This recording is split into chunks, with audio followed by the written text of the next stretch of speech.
Hi everyone, this is my barriers to Web 2.0 and my name is Jessica McGrail. The first thing I'm going to do is give a summary on Chapter 2 barriers using Web 2.0 in the 21st century schools. So the summary of this is that the lack of time to practice and use these devices. So when we hand these devices off, it give me a barrier of having the time to get familiar with them and use them with the students and have some troubleshooting problems within the moment. Initial and ongoing staff training is one of the issues that is a barrier because that costs time, that costs money, and it has to be something that's a priority in order for it to happen. Also, we know that the role of our teachers are changing, and we're going from more of a teacher-based to more of a student-led approach through project-based learning. We also know that money is always a problem for implementation, whether that's devices, building our infrastructure, and then we also need to make sure that another barrier is happening that doesn't continue is that our vision is clear. We need to know that yes, devices help us, but how are they going to help us and what is our goal? So the next one is the 7 common barriers. So the first one was lack of vision, like I just said, is that we need to have a clear vision about what we want from them. Otherwise, failure will happen with our implementation. The changing roles of a teacher. So we are going again from a teacher to a student-based and considering the achievement gap. So technology is an avenue that can help bridge that gap for some of our learners, whether you're low SES or high SES.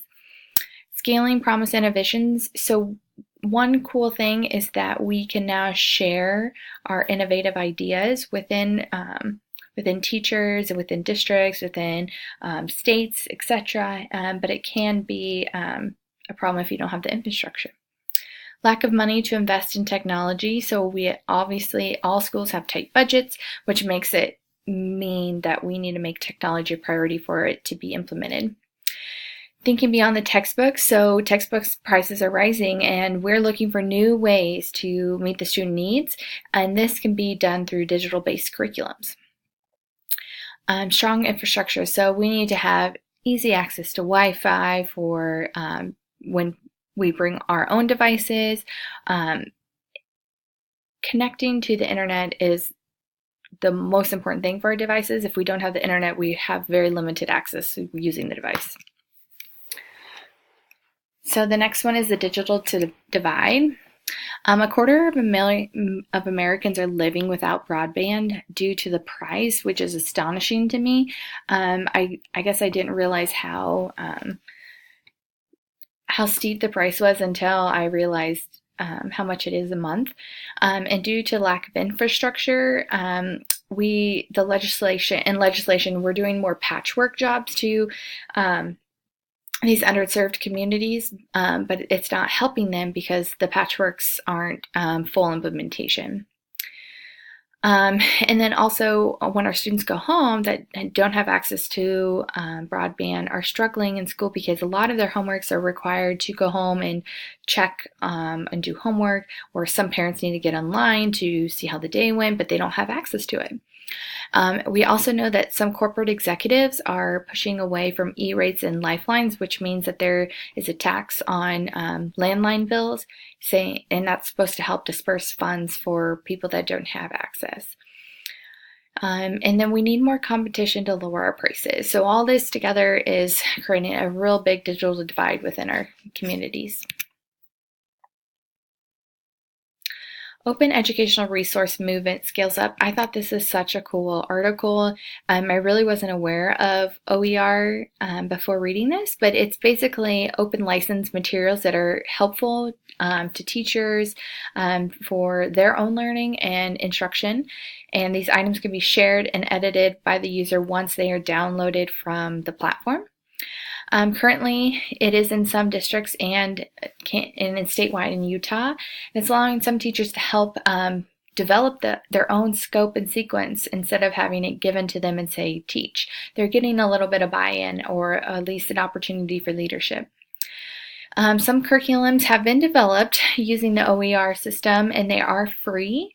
The only thing that you would pay that platform is for help, troubleshooting, printing, etc. So this is the barriers between the secondary and primaries. So it's obviously easier to adopt in a primary setting just because of the pedagogy that's currently in place. It's just freer to do those things. In primary, though, it's still incredibly hard to make that jump just because of current instruction methods and willingness to change. Also, it's easier within primaries because we have smaller groups and we're with them all day. So that means we have the opportunity to practice and to incorporate this multiple times throughout the day. Secondary, it's more difficult just because of the larger population, which makes it more difficult to change mindset. So we have more staff to change the thinking and processing. They also have more students for less amount of time, so they don't get to practice with the same people over and over and to grow that skill as fast as you do in primary.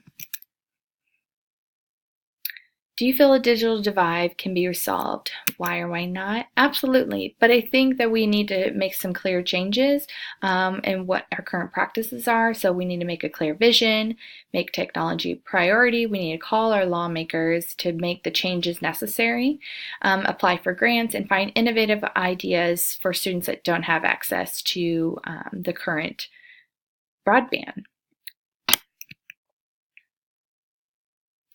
What skills do you feel 21st century students must acquire prior to graduation? I feel like we need to be able to connect to Wi-Fi and then troubleshoot within connection and just problem solving in general with technology. They need to be able to share information on multiple platforms, communicate their ideas and thoughts in a way that's engaging, and digital citizenship needs to be taught prior to graduation. And then lastly, collaboration through technology. We need to know how to work with others through technology. What impact has the global economy had on my personal use? I definitely pay all my bills online. I shop online. I rarely go in store except for grocery shopping at this point. And then I also connect with others online. So I feel that anymore everything is online and it's not necessarily out in the brick and mortar. What technology training do you still need to effectively integrate technology in your current position?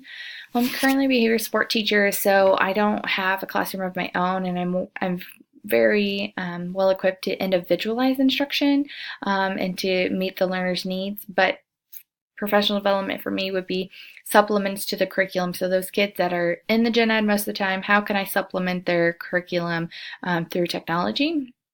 Monitoring student use, how often are they using, what are they using it for, is it effective, and then data mining from those apps. That's something that I'm really interested in, and figuring out a way that can make my life and their life easier and make database decisions much more timely.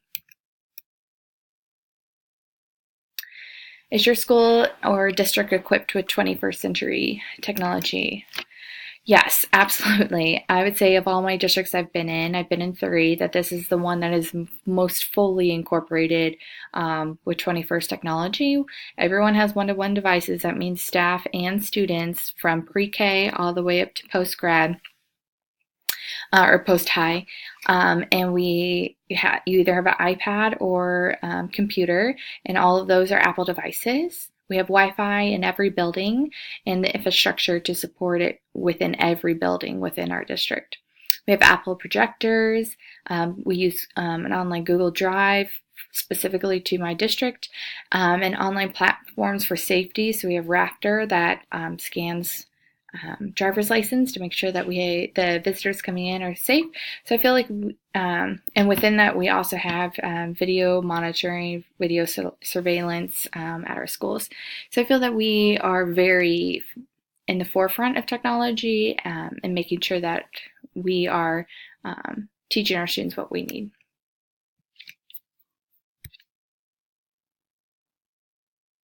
What advantages of innovative practices in schools?